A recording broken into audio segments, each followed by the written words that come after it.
অনেক তো খেলে বাসি পরোটা, রকেট পরোটা, ঠিক আছে। এবার খাবে হচ্ছে বাদশাহী পরোটা। কি বলছো? হ্যাঁ। ডুবো তেলে? ডুবো তেলে বাদশাহী পরোটা খাবে, বাদশাহী। তার মানে বিরিয়ানির দোকান শেষ? না না, কে বলেছে? এটা হচ্ছে সকালের টিফিন। সকালের টিফিন? হ্যাঁ, এটা সকালের টিফিন, ঠিক আছে। ওই এই পরোটা খাবে বাদশাহী, ওই বাসি পরোটা না, ঠিক আছে। রকেট পরোটা খাবে না, এখন থেকে খাবে কি বাদশাহী পরোটা। কি বলছো? হ্যাঁ। তো কবে থেকে বানাচ্ছো? আরে দাদা, এটা হচ্ছে 70 বছরের দোকান, ঠিক আছে। তোমরা হয়তো আসোনি বা তোমাদের ক্যামেরা তখন ছিল না, তার আগে থাকতে এটা রেডি হয় আমাদের এখানে। কি দিয়ে খাবে এটা? এটা সবজি দিয়ে, আমি সবজিটাও দেখিয়ে দিচ্ছি কত তোমাদের। টাকা দাম? মাত্র 20 টাকা, আনলিমিটেড সবজি দিয়ে। আনলিমিটেড? হ্যাঁ। আনলিমিটেড কে চালু করলো? আনলিমিটেড আমরা চালু করেছি, আবার কে চালু করবে? তোমরা? কোনো ভাটবাজি কথাবার্তা বলি না আমি, ঠিক আছে। আমরা 70 বছরের দোকান, ঠিক আছে, 3 পুরুষের দোকান। এখন সবাই এসে বলছে যে আমি নাকি এটা শুরু করেছি, ওটা শুরু করেছি।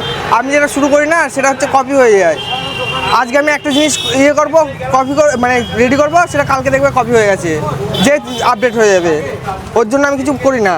আমি তোমাকে সবজিটাও দেখিয়ে দিচ্ছি।